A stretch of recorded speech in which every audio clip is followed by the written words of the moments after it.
Hey, everybody. Welcome to What Drives Us, episode 319. Yes, that's 319. I can't count that high. For May 8th, 2019, my name is Russell Frost. I am your host into this week's journey into advanced tech mobility and sustainable energy. And look at this brilliant panel that I have with me today. Let's introduce them and get this show on the road because... boy, the surprises just never end. My wingman, my co-host, the most reflective individual on this or any show, Mr. Tony Schaefer. Wow. Hey, everybody.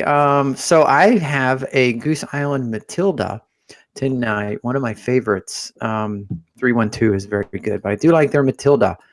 And I want to give a shout out to everyone watching or listening to the show for audio podcasts. And if you are listening to the show, I want to ask that you come to What Drives Us in our YouTube channel and give us a subscription because our podcast providers don't give us a lot of analytics on who you are, and we're interested in who you are. So take a moment and head over to youtube.com/whatdrivesus and hit that subscribe button. Absolutely. And he just popped up on the screen for a second. For those of you that have watched this show since the late 50s, you might recognize him as John B. We know him more informally as the President of Canada. Mr. John B., welcome back. Howdy. Glad to make my very rare appearance, but glad to be on the show. I'm so glad you're out on work release. That is the best. And I mean, thank you for coming on. I know, you're busy just kind of getting back into the outside life, and I appreciate that. Yeah. Speaking of work release, he is our friend with the shiny Diet-Tay Pepsi can. He has more Tesla Aero wheel covers than you will ever have. His name is Mark Coughlin. Hello, everyone. Welcome to the show. And yes, I'm an importer-exporter. So if you've got Tesla Aero covers, I got more room. If you need Tesla Aero covers, I'm selling them. Wow. And with that, the show is officially 1/3 Canadian tonight. That's all it takes. Wow. I mean, they're taking over, these Canadians. Just thinking Mark needs one of those balloon guys. We've got Aero wheels. Sail. Well, the man that just did the staggeringly accurate balloon guy impression is our friend in the Midwest. He owns more Teslas than you can shake a stick at. Unless you're Casey Green. Unless you're... Oh, wait, Casey Green has one. You just have one? I thought you had two. No, I did one at a time. Oh, okay. Exactly. Some of us have to take bigger bites, Dr. Evan Fusco. All right. Well, I'm consuming kind of leftover beer from Christmas time that it somehow never got to. So this is just a good old Sam Adams winter lager. Nice. I don't think there's anything wrong with that. No, it's good. A little it definitely has that holiday, herbalness to it. Spicy thing, yeah. Yeah. So, but it's all right. It's a nice malty, drinkable beer. Is there milliliters on that bottle? No milliliters in there. There is two. I saw that, by the way. That was very funny. Actually, I don't think there are. 355. Yeah. But it's hidden if it's on here. It'd be on the glass. It might be on the glass. Oh, you can't read that. Why? This is Showtime, right?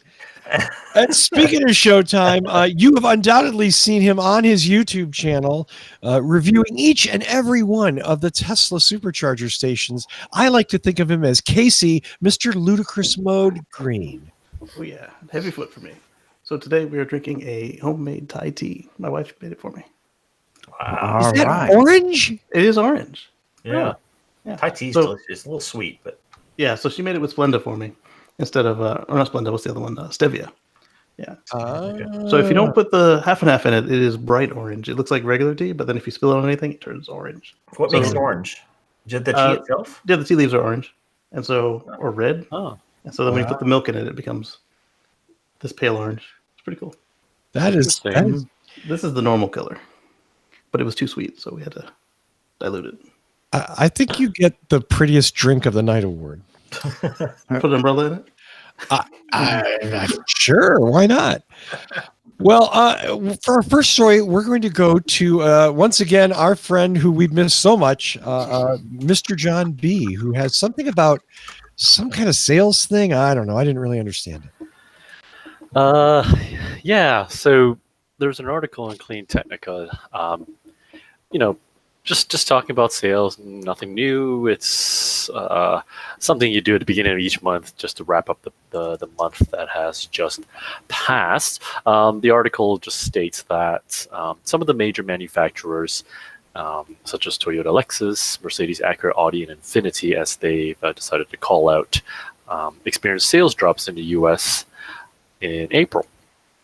And just looking at all the cars, and they break it down into both the manufacturer as a whole and the manufacturer car sales, just to to show that, okay, I mean, sedans or passenger cars are just kind of on a decline in general anyway, and then light trucks, SUVs, are on the rise. And so the article was basically stating that all of those car manufacturers are experiencing declines in their sales. And they do mention a few that have increased. BMW, Hyundai, Kia, Nissan, Subaru, Volkswagen are the ones that they listed. Now, the reason why this article is a little more specific in calling out the different manufacturers is that they're comparing that, of course, to Tesla and the Model 3. The sales, of course, the Model 3, just the one particular model is outselling, several manufacturers' entire lineups, which is the thing they were trying to point out here. So it's not the thing, as an article in general, like, that's great. You're bringing light into or attention to electric vehicles, and the fact that you have a single vehicle that is different, it's an alternative fuel, and that's gaining in popularity such that it can outsell entire lineups of different manufacturers, and some of them are large ones, like BMW or a Ford, that sort of thing. The thing, I guess, that took, I guess maybe didn't make it. Well, let's see. What was the word? What's the word I want to use? A little snarky, I suppose. Are you getting to the last two paragraphs? Yeah. The last paragraph. Go ahead and read those. I guess I can read it. I hope that's probably not a copyright thing for me to read an article out into. You've cited Clean Technica, so I think it's fair. It's fair now to quote it. Yeah, I mean, I can always put the link too. But so the paragraphs at the end of the article, this article states that the thing that shocks me, to be honest, is that people are mostly continuing to buy shitty cars, crossovers, and SUVs, and are asleep to the superiority of Teslas. For the most part, there's one simple reason for this. People know very little about Tesla vehicles and are often actually digested misinformation.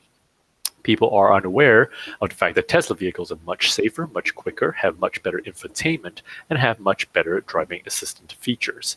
People are unaware that a Tesla Model 3 is even cheaper than a Honda Accord or a Toyota Camry, despite being 1,000 times more fun. There's a link to that. People are unaware that a Tesla Model 3 costs about half as much as a BMW 320i over 5 years. There's also a link to that article, but it's still 733 times more fun. Will consumers learn? In time. It will be interesting to watch and document as the public wakes up to the superiority of well-designed electric vehicles. In the meantime, you have to feel a bit bad for all those people still buying Camrys, Accords, Civics, Corollas, Sentras, Altimas, Elantras, BMWs, Audis, Acuras, and other crapmobiles. Best conclusion ever. Thank you, Zachary Shahan, for what has got to be one of the crappiest articles I've read in the last 5 years. Yeah. Did I say that out loud? I'm sorry. You did. So there's, I mean, I've done comparisons, myself, and there is no doubt that an electric vehicle to own is the cost of ownership is much lower than a traditional gasoline vehicle. Yes. Looking at fuel costs alone, with the very expensive Canadian fuel prices, you're looking at, say, like a Prius Prime, you're looking at 7 cents a kilometer. A RAV4 hybrid is 10 cents a kilometer. And you look at any of the electric cars, a Kona is 1.7 cents. A Leaf Plus is 1.9 cents. And a Model 3 is long-range all-wheel drive is also 1.7 cents a kilometer. I mean, that's literally pennies compared to a gasoline vehicle. I think I did an Accord is 12.5 cents and an RX is 18 cents a kilometer. So yeah, there's huge savings to be had. That's for sure. The reason why that last few paragraph gets to me is that the author appears to be completely unaware that everyone isn't a millionaire. Yes, there's this. I don't disagree with him. There's misinformation out there. People aren't aware that a Model 3 is cheaper than the Accord. That's probably true. People don't know about Teslas. That surprisingly is true too. I've bumped into this random person that didn't know that Tesla was a full electric vehicle. They know about it, but they just didn't know it was a full EV. So yes, there's misinformation out there. But the problem as well is not everyone can afford a $50,000 vehicle when a Corolla is $20,000. Right? That's a huge Bingo. Right. So yes, definitely. If you have the money and you're buying another $50,000 vehicle, then yeah, why wouldn't you get the Tesla? Because it's cheaper to run and cheaper to own over 5, 10, whatever the life of the vehicle. But the problem is not everyone has $50,000 to buy a car.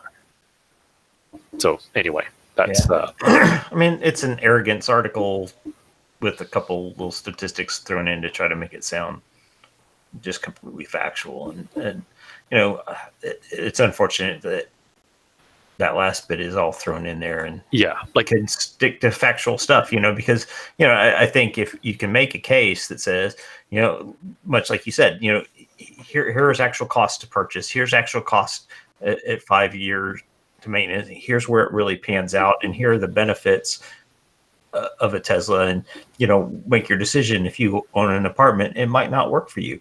If you live in an apartment, it might not work for you. If you have to drive 500 miles a day to your job, it might not work for you. But otherwise, but you're right. I mean, it's the way it's written is just terrible. I mean, it's like the beginning of the article, like most of the article is fine. Like if you had just stopped there without the last paragraph, that would have been fine because it's like you do the math and it works out.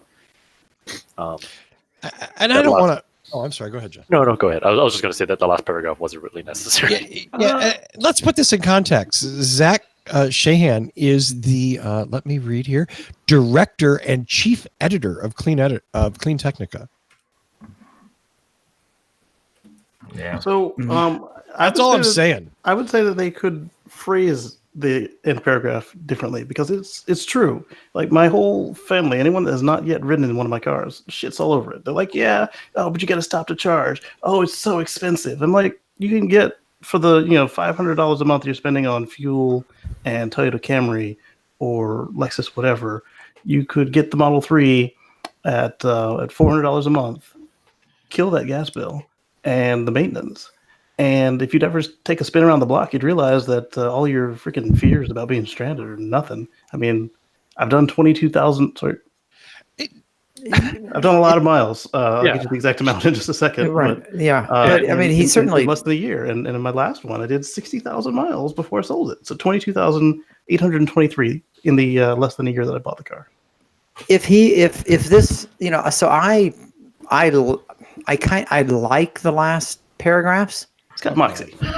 It's got moxie. But if you took out like the Teslas and put in electric vehicles, I think we would all be saying, "Hell's yeah!"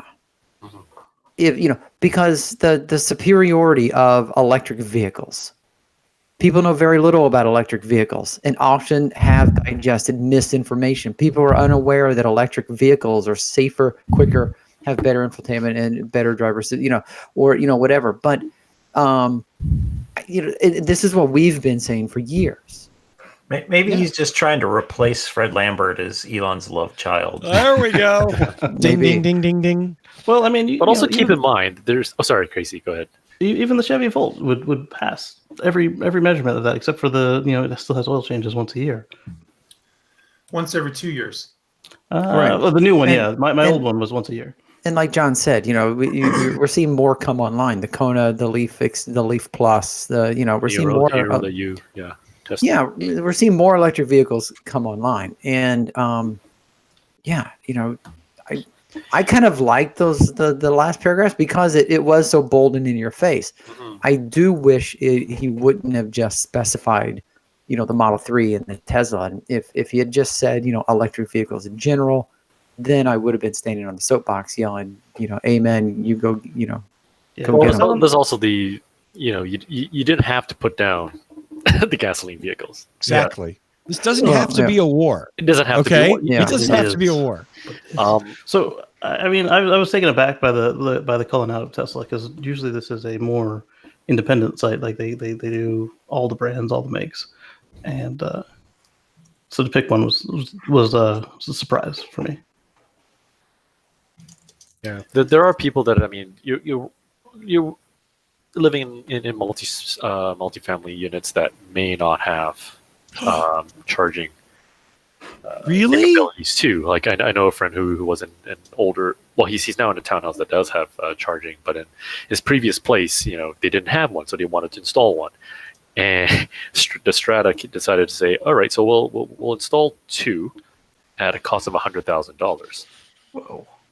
So anybody who wants to charge is going to pay $100 a month. Right. So you're looking at that going, okay, well, it's $100 a month. Your gas is $150. Yeah, no. That issue with the multifamily dwellings will solve itself in short order, because But it as these hasn't things- yet. No, not yet, and they'll probably be the last one to get it. But if you have a 8-unit and somebody else has 3 units and they have the charging and the customer has the cars, they're gonna pick you last, especially if you're gonna pass off all the costs directly onto them without hiding it like that. Yeah, but it doesn't help that person today. Yeah. No, but that's the thing. Like, I know there are people that probably do want electric cars, but they just say, well, I can't because my landlord or my Strata refuses to do it. Or if they do it, it's either stupidly expensive, $100,000 to install it. Yeah. Same. So one of our club members here in Charleston, they have a product they just got the patent on, where it sits in between the meter and the house. So you pop your meter off. Well, actually, you get your power company to pop your meter off, stick this device in the middle, and then you've got up to 48 amps of charging at the car. Nice. Yeah. Well, let's move on, if we may, because I could insult Zach Shahan all evening long, and that really wouldn't get us anywhere. And I don't have enough beer to last that long. So Oh, Jesus. The show's almost over by Tony's beer. Good night, folks. Thank you. I don't know that this is going to be very controversial, so I'm going to try and make this quick. Curbed Los Angeles had a report about Waze and what Waze has done, how Waze has changed driver behavior. I love Waze. I use it all the time, even in areas where I know where I'm going, again, for live traffic. Let me give you a little idea of what our topic, is the city of Los Angeles. Here's what the city of Los Angeles looks like right now, folks. See that red? That means those cars aren't going anywhere. wow. Got What some Waze? maroon and black on there. Yeah. What Waze has done is aggressively, and I don't mean this in a bad way, but I mean what Waze looks at is, so it's the evening commute. You want to get home. You don't want to sit on a freeway. You don't want to sit on one of the major thoroughfares. Hey, here's a street parallel to the major thoroughfare that is a residential street. And these old streets in Los Angeles are very narrow. So what's happened is, and this has happened to me the last time I was in LA, I stuck to the thoroughfare because I just did. And here are all these cars zipping on and off the side roads, and like 20 or 30 cars, lines of cars, not just one. You could tell, obviously, lots of people they just want to get home. There's nothing wrong with that. So what has happened is the people who live in these neighborhoods are like, enough, we're done. we don't need any more of this traffic. Because before Waze, people just sat on the main road. Now it's like, oh, I know where it'll keep routing me to the quickest way. Driving through Beverly Hills, I did a little bit of Waze backtracking, and it was like, wow, this is amazing. You know, I'm just zooming down these little roads. So again, this is things that we don't really see, sort of like the unintended consequences for Uber and Lyft. Waze is changing people's behavior, and it's impacting neighborhoods that previously didn't have cars. Now, you live in the heart of Los Angeles and you're complaining about cars? Yeah. My sympathy level isn't quite at 100%, you know, and I've lived in LA and had a car and lived in LA and didn't have a car. All I'm saying is if you buy property in the heart of Los Angeles, not expecting there to be traffic, even on your little residential street, yeah, you're not really very realistic. Mm-hmm. Mm-hmm. Yep. Now, I know that Waze did crack down because this came up a few years ago, this exact same thing, routing cars through side roads. And apparently what was happening is that the residents would walk out onto the street and they would report an accident. And Waze eventually caught on to what they were doing, and they would decline the report after a while. Well, there's a mechanism built into Waze to reinforce that too. And if no one else is reporting that accident, it gets tight. Yeah. So they got to get three neighbors together to report the accident. Exactly. So last night on my way home, there was a fatal crash on the main drag headed towards my neighborhood. And a couple of the neighbors were not in my neighborhood, but in the one that we had to drive through. This other neighborhood and mine are both drive-through neighborhoods whenever this 2-lane road gets completely closed off every quarter from somebody not knowing how to drive. They're like, oh, well, we need to lower the speed limit so that this doesn't happen. There's too many people in our neighborhood. But, I mean, this happens once every 3 months, and they're all in the surrounding area. It's not like the neighborhood is the cut through. It's faster to turn back around and go the other way on the main road. So, I mean, I think it's just like the people on the, reporting your for your grass being just an inch too high on the HOA. Just whiners.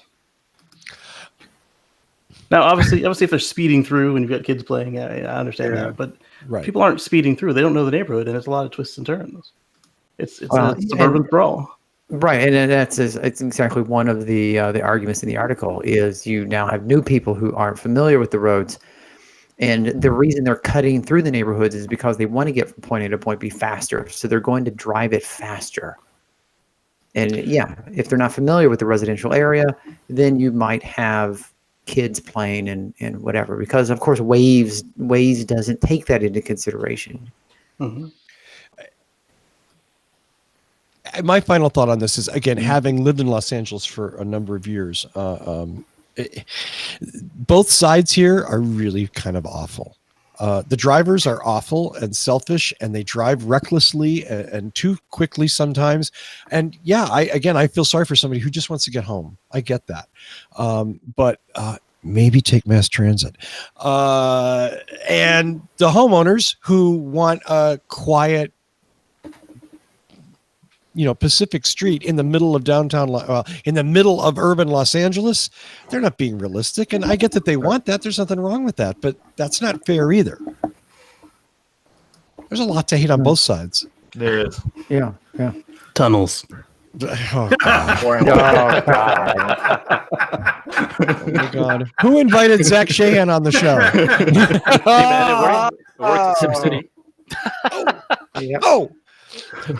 For our next story, we're going to go to Mr. Casey Green, who has some information about a test he recently ran.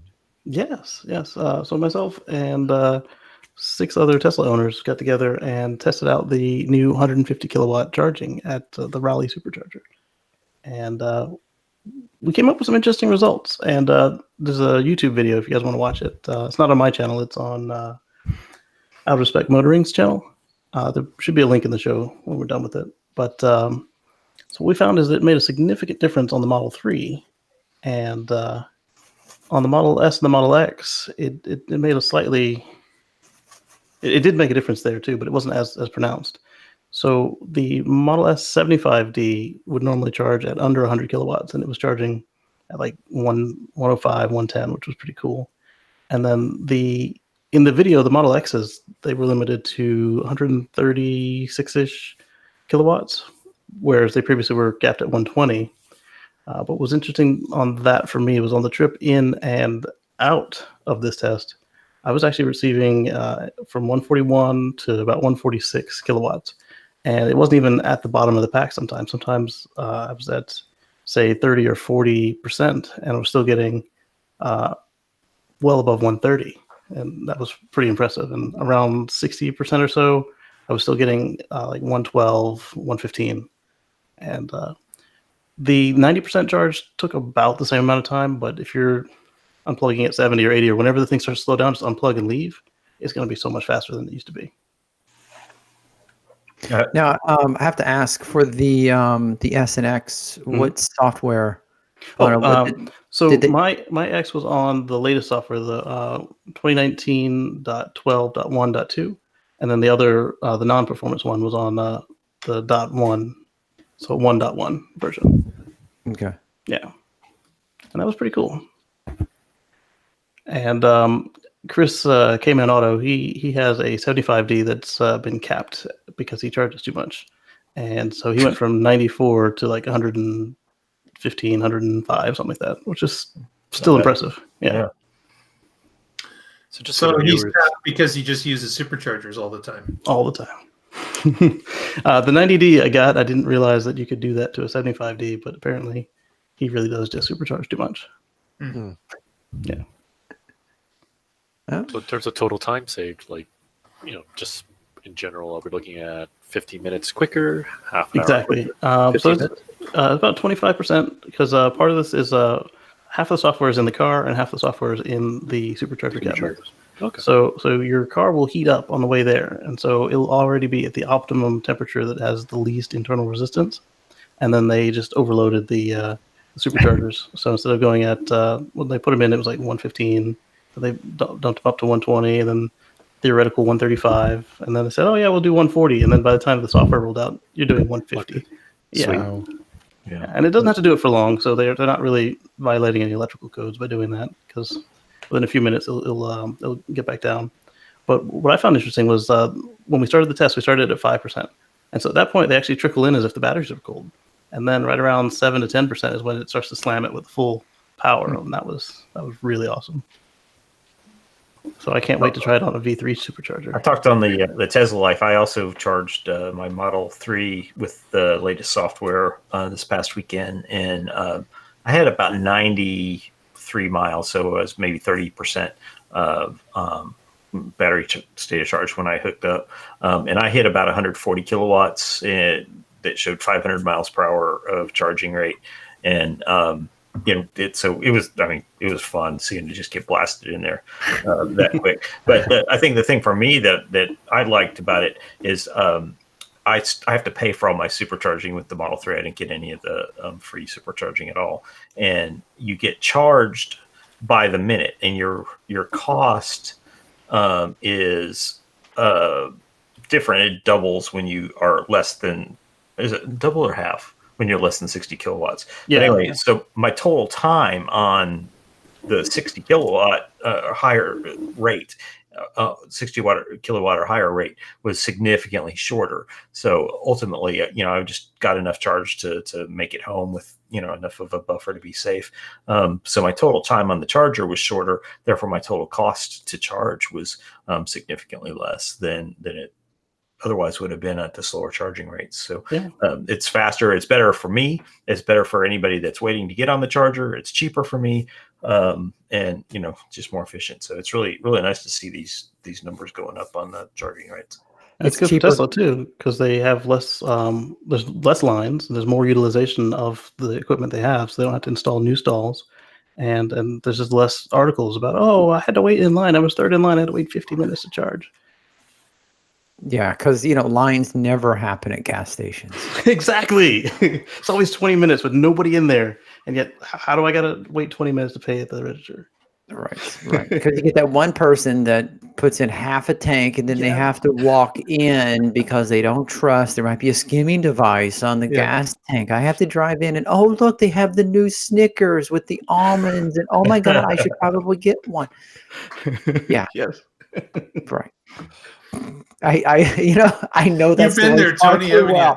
Far too well. Yeah. I was just going to say, how many Snickers do you buy on the way home, Tony? Because, wow, that was beautiful, dude. Oh, That man. was genuinely beautiful. So that really was me. Yeah.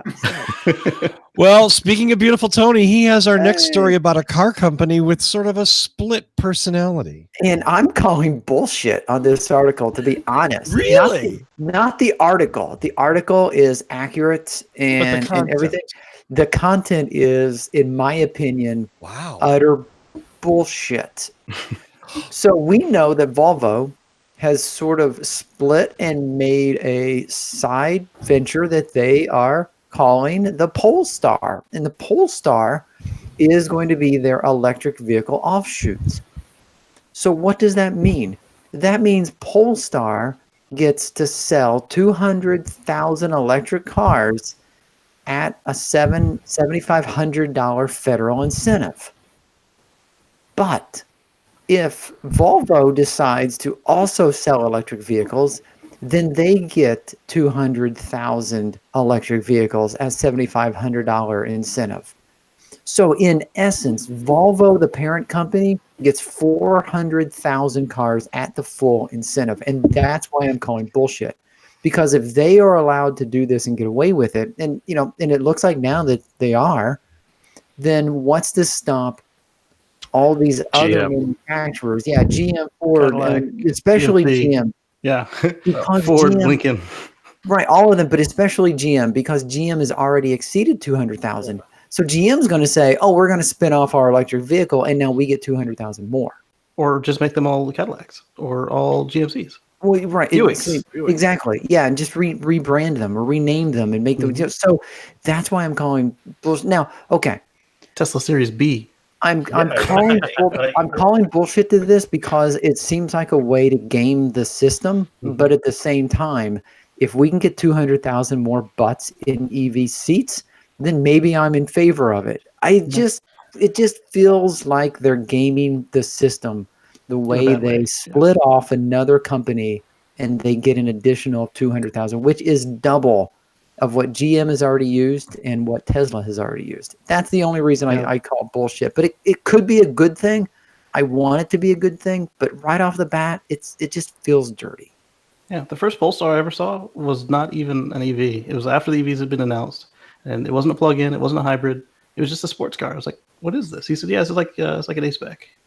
Right, but they're not making that car anymore. No, they don't make that anymore. Okay. But it was impressive. I was like, so they just repurposed this thing, the brand. Yeah. Copyright, you might as well use it. Yeah. Copyright the trademark. Exactly. Yeah. Right. Yeah. Right. 01010 in the chat room says they should have made this a cap of 2 million cars. Period. First come, first serve. Whoever builds them and sells them gets it. Exactly. Right. Then we've got a race. Right. Yeah. Right. Because otherwise, there's no real incentive for Toyota to rush to the table. Right. They've got their reserve in their back they're pocket. incentivized to sit back because they know the price of batteries will drop over time. Yeah. So they're more than happy to wait until the cost of materials drop. Yep. And they could do it all in the very last year or two, and then the tax credit, while it's unlimited. Yep. And then the tax credit gets canceled by a Republican Congress, and they all lose. Right. There's Well, that's potential too. But if there was a definitive cap, then you would know what the most number of tax credits that would be given out. Period. Right. It would be Like that the California and it would be DMV done. or HOA of the HOV. Yep. Yeah. If you were late, you didn't get in the lane. So I'll take a counterpoint to Tony's position. Mm-hmm. Volvo's a small company. Polestar's a tiny little fingernail of a small company. Neither one of them produces a lot of electric vehicles. And as we all probably will agree, more electric vehicles are good, right? You're right. I don't know that it is. Volvo has, for a couple of years now, presented Polestar as a separate entity. Okay, that their cars are going to be different and they're going to be sold differently. How much of that is true? I'm honestly, I'm not a good judge. So maybe they are just gaming the system. Yeah. But So let's take Volvo out of the picture, and what if Tesla had done this? How would we feel about that? So if there was like Tesla and then there was like old Muskie Motors, SpaceX Motors. What company, Casey? SpaceX Motors. SpaceX Motors. There you go. Your rocket company. will land. Right. Hopefully. Right. I don't. You know, I don't know. You know what, Evan? I don't know. So there's a thing in the residential solar business where companies do business in a non-sustainable manner, go out of business, reincorporate, and literally 2 months later, they're the same trucks, the same building, the same company, new name. Yep. The laws allow that. I don't think cheating is cool in any sense. But if Tesla could pull it off, you know. Well, you remember the Cimarron, right? So that was just a Chevy with a Cadillac badge on it. What's to say that SpaceX Motors couldn't be just a white label for Tesla? And that's where I said I'm kind of, I'm on the fence between, is this bullshit gaming the system, or is this something that other companies could use? And Volvo has made a whole bunch of EVs, and Polestar is not a very big company, but it sets a precedent. And that's what I'm talking about. I'm just talking about the precedent here that No, I hear you, and I'm not quite sure where I fall in the whole thing either. Because, imagine if Tesla had done this with the Model 3. They spun off a whole new company just to build Model 3. And Model 3 motors. They would have over a year at least of sales of Model 3 of people getting full tax credit. Whereas, as it is, what they got a quarter or just about a quarter. So and then after it phases out, Model 3 Motors and SpaceX Motors are out of business. Tesla will be handling all your stuff. They built it anyway. Not really, but yeah. It's an interesting twist. It is, and in the end, I'm not super concerned about this because Tesla makes expensive cars, Polestar makes expensive cars, Volvo makes expensive cars. None of these are the every person's vehicle, Yeah, but what's stopping GM from firing up Buick though? Because they already make a Buick Volt that's made in China. They could get another 200,000 units if all they have to do is fire up Buick Electric. Well, and here's the real downside is once the feds start seeing that happen, then you're sure to see this tax credit killed across the board. As soon as they start feeling like they're getting gamed, they're going to kill it. Yeah. As a consumer, I think it's great, but as a taxpayer, I think that's pretty shitty thing to do.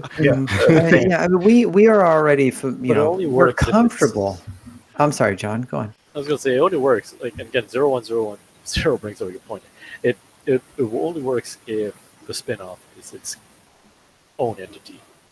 So it's not under Tesla. It's not under GM. It has its own chairman, its own CEO, its own board.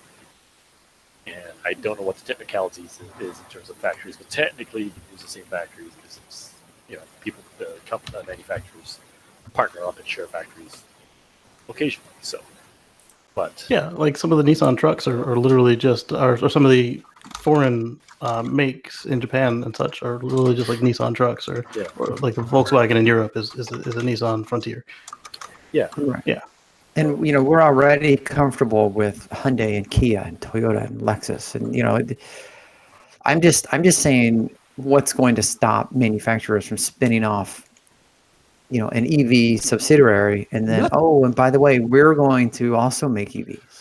I just want to point out that this is us talking about in negative terms that it would be bad if companies started spinning off EV subsidiaries. Well, it would draw unwanted attention. It's not a secret. You know what I mean? And I get it. Like, you don't want to poke the bear too hard and kill the whole thing. Well, they've already tried 4 times, That whole thing is at risk every day anyway.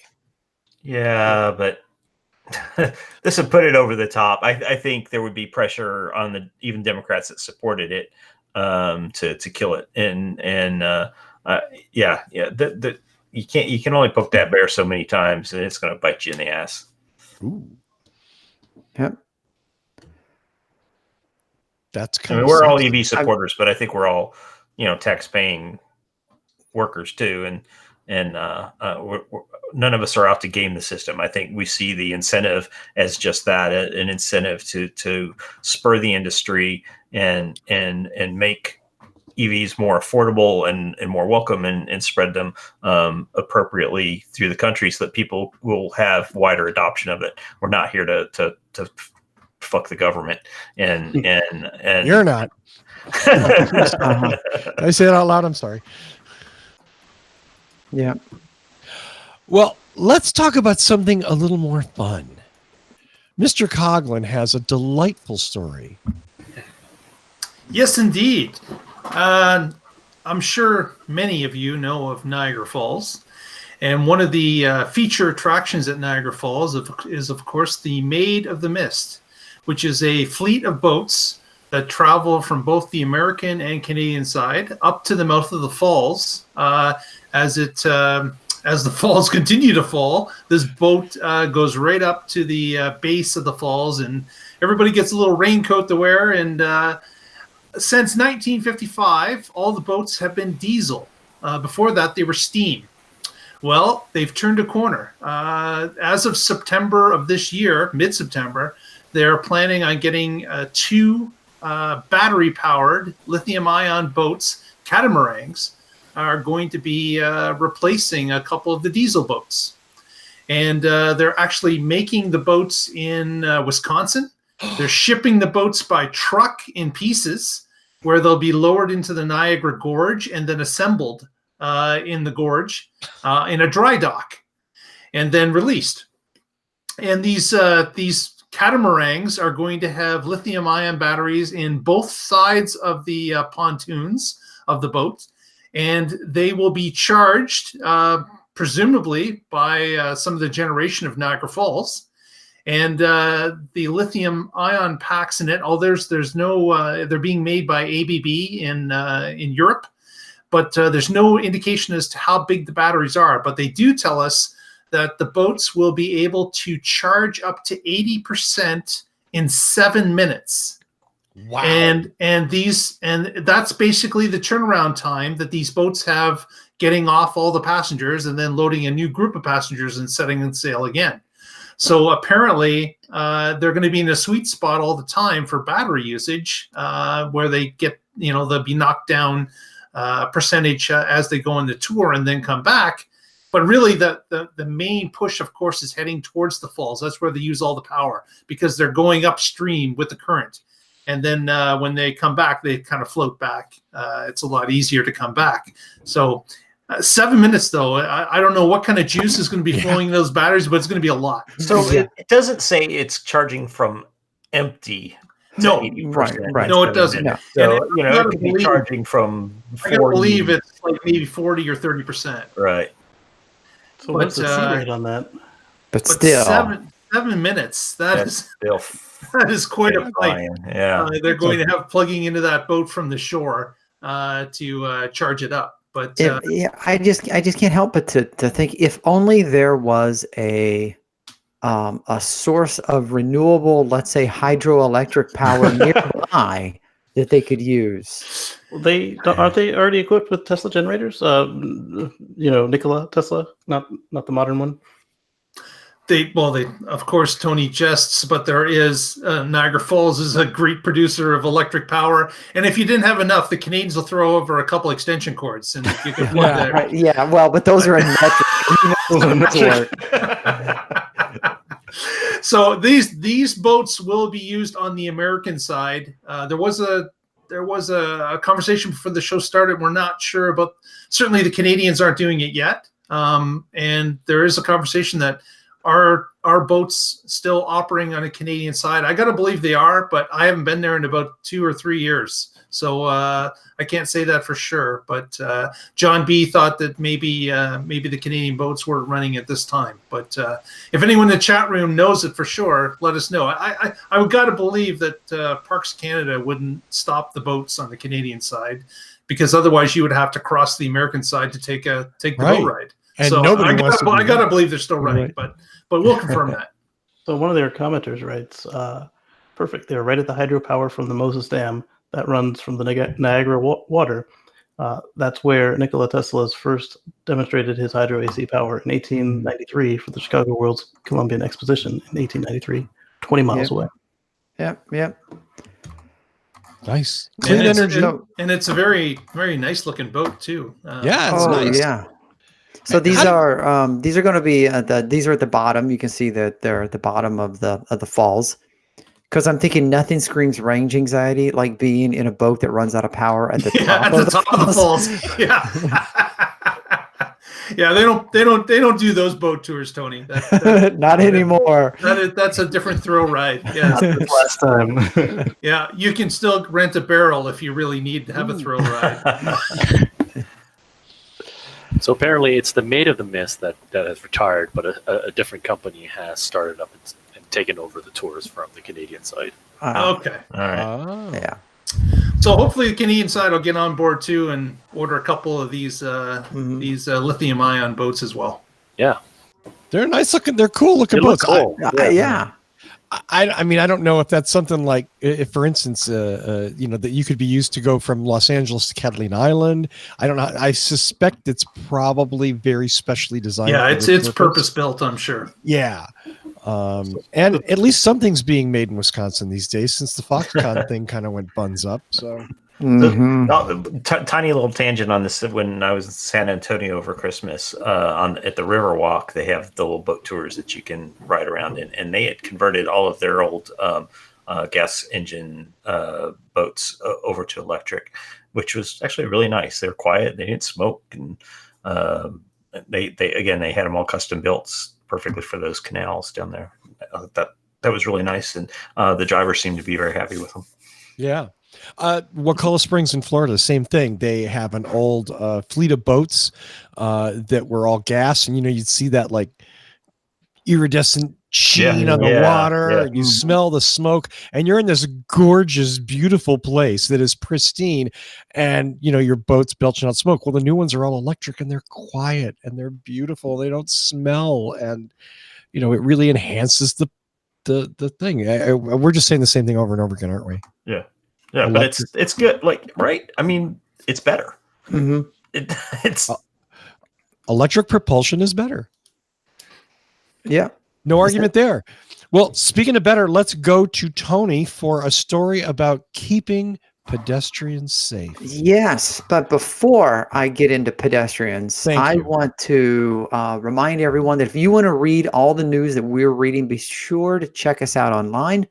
We have our Facebook page at facebook.com/whatdrivesus. And if you use Flipboard as a news aggregator, be sure to subscribe to the What Drives Us magazine. And while you're at Facebook, leave us comments, give us news suggestions. Some of the stories tonight, I know as a fact, were done as suggestions from our viewers, and we really love that. So thank you very much. All right, so I have to get into why we hate pedestrians so much. Because they get in our way and they slow us down. What's wrong with you? I know. And so apparently we have our resident Jeremy Clarkson on this show tonight. Yes. No. I'm just playing a role for the show. That's all. Right. Sure. Yeah. Yeah. Sure, Clark. Pedestrians get in our way and we hate them. So, in techradar.com, they have an article called "Driver Assistance Tech Could Save Pedestrian Lives, so why don't we want it?" And the argument that they make is that we know that there's technology in cars that could save pedestrian lives. The problem is a lot of that technology is bundled into packages that are listed as optional. So if you're buying a base model car or even a mid-range package, you might not be getting these safety features that could save pedestrians, or keep you from causing accidents on the road and that kind of stuff. If you want that technology, you have to upgrade, and therefore pedestrian saving technology, it could be considered as optional equipment. And so the article gets into the question of what's the difference between buying something with 9 instead of 6 airbags, or blind spot awareness, or lane keep assist. versus something that has pedestrian detection. And the difference is people are willing to pay additional money if it's going to protect them, but they're not always willing to pay money if it's going to protect other people. There's a little bit of selfishness that goes into this. And so, I mean, that's kind of the one of the points, the crux of the argument is buying technology that'll save yourself versus technology that'll save other people. And then another point that he gets into is getting people to trust the technology that's in the car. So we know we have this technology, and we know this technology could save lives, but as we've mentioned in previous podcasts and even earlier, is that not everybody even trusts the technology that's in the car. So there's all this stuff that comes in the car, and people are hesitant to even purchase it, even if they know that it's going to save people's lives. So I'd like to jump in here first with the optional pedestrian avoidance or collision mitigation technology. A lot of that, from my understanding, is packaged with the autonomous emergency braking. So as far as I know, it's not separate from collision avoidance or collision mitigation technologies. It's always bundled with the same one that will stop you from colliding into another vehicle in front of you or an object or anything like that. So just to clear things up a little bit, it's not like the cars come with collision avoidance and then the pedestrian part is optional. It's all. I want to kill pedestrians. Right. Yeah. But even the collision avoidance is often tier. optional. Yeah. Yeah, that part. It depends on the car. Yeah. It depends on the car, of course. I mean, I'm not making blanket statements, and even that was even one of the examples, because they mentioned Land Rover and I think Volvo And Tesla. and Tesla's making it more standard. Mm-hmm. So some manufacturers are taking this stand, but if we really wanted this in all cars, and if we really wanted this to be affordable and we wanted it to gain adoption, then we would make it like seatbelts. And we backup would cameras. say every car and backup cameras. Thank you. Every car is going to have this, and you're just going to get it. Yeah. So on the not trusting it part, I watched a couple in the UK, and they were testing out some autopilot features, and his wife was willing to let the car run at her and trusted the car to stop, but did not trust her husband to do it manually.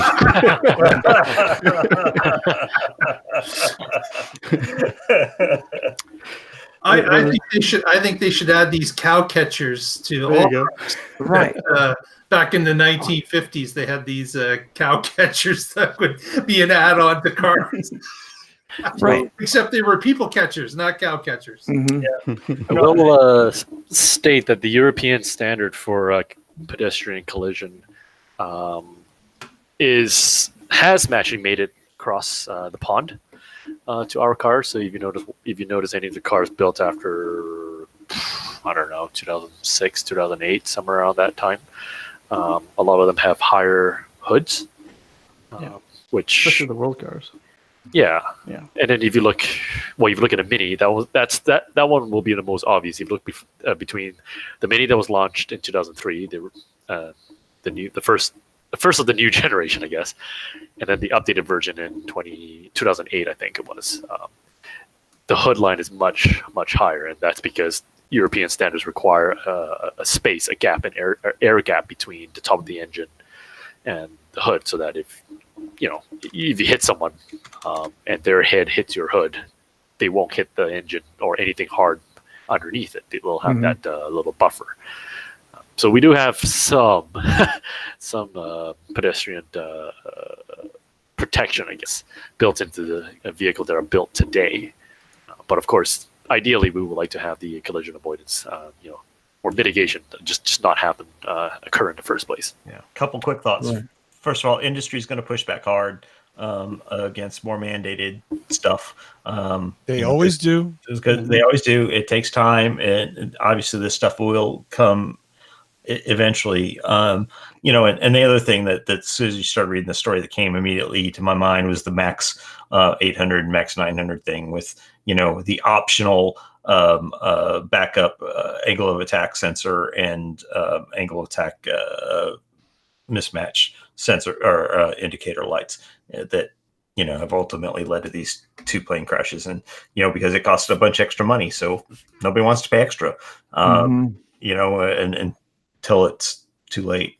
Yeah, safety regs are written in blood. Yep. Yay, we made some money though. Yay. And the shareholders danced on the graves of. Okay, I'm not going to go there for any further. Yeah, but it's true. I mean, it's one of the things in the article is talking about, like I said, what you buy to protect yourself and what you buy to protect others. And the thing is, I hate to say it, but we are less concerned about the well-being of other people until Really somebody hurts someone that we love, and now we're upset because that person made the decision, and that decision ended up affecting somebody that we, Yeah, exactly. There you go. Well, that completes our show for this week, kids. On that happy note. Yeah, on that happy note, Right. dead pedestrians because people don't care. John and I were having a little discussion, and it's Toyota also has AEB on most of their vehicles except for their 2 trucks. So again, it's For now, 2020. Yeah. right. It's car companies have traditionally always fought safety things, whether it's seatbelts or airbags or whatever, because they're in the business of making money on cars. Backup cameras. Yeah. Sadly. Mm-hmm. Let's wrap this up and go home. Mark, I'm checking. Do you have one more thing? I don't. No. All right. I'm shocked. Well, then Save the cow catcher. it's the cow catcher. And Mark, I think you're off by about a century on the cow catcher thing. I think that was like a 19th century thing, not a 20th century thing. Oh, come on. We can make it work. It's Okay, retro. Fair enough. Yeah. And they were probably running around in Canada. Let's do some shout outs to go home. Mr. Green, let's start with you, Mr. Purple and Mr. Green and Purple. Indeed. So, youtube.com/Casey Green. I was out sick last week, so there were no new episodes, but we've got about 100 items up there, so there's plenty to look at. I've got my side of the 150 kilowatt charging coming up, and I did a trip from South Carolina to Cape Cod, so there's plenty of new superchargers to review as well. That's Kacey, and then Green, Green. Go visit Casey's YouTube channel now. Dr. Fusco. I got a plug. Yeah! Oh! And a couple of our members are on it. This is a really bad way to look at it. But there's an app called Untapped. And so we always drink our beers on the show. I'm a beer fan. Mm-hmm. If you're a craft beer fan, get the Untapped app. Friend me. We'll make a What Drives This group. There's always winning awards. Oh, that's sweet, Evan. There's I had a plug. Very nice. Very nicely done. And speaking of people I'm proud of, John, it's been so long, and now you're just a black hole. I'm a black. There's any shout outs, my friend? No, not tonight. Are you going to be back next week? I cannot make it next week. Oh. Well, we miss you, and anytime there's a spot for you on the show. Oh, by the way, I just want all the viewers and listeners to know that John said, and I quote, "I can't make it next week," and that was 2.5 years ago. So see you in 2.5 years. Yeah, I was going to say. You'll be here when that Tesla robotaxi thing is going full steam. Timeline checks out. Well, speaking of Tesla robotaxis, Mr. Mark Coughlin. I'd certainly like to get everyone, if you have interest in the Waterloo Region EVA, Follow us on Twitter at WREVA Group and see the events we've got coming up through the month of May and June. So we've got them listed now. Also, if you're watching this right now on YouTube, give us a thumbs up. That helps us. That gives us the ability to spread to more people. So click that thumbs up and we will get listed. And while you're there, if you're not subscribed, why aren't you subscribed? Press that subscribe button, give us a thumbs up, and press the bell if you'd like to get notified when these shows hit the airways. This is Casey Green's influence. I have to give him the shout out for that. It is Casey Green's influence. But Mark, thank you for doing what I didn't do. So nicely done, sir. Nicely done. And let's turn it over so that somebody else can do the rest of my heavy lifting for me to Mr. Schaefer. Bring us home, my friend. Yes, I don't know where you got this episode, audio or video, but if you want to make sure you never miss a show, make sure you subscribe on Stitcher, Spotify, YouTube, Google Play, TuneIn, or iTunes. Or if you're feeling crazy, subscribe to them all. And don't forget that we do have a Patreon site. Evan doesn't have to yell at me. I actually pronounced it Patreon. So you can go to patreon.com/whatdrivesusshow. And for as little as $1 a month, you can support the show.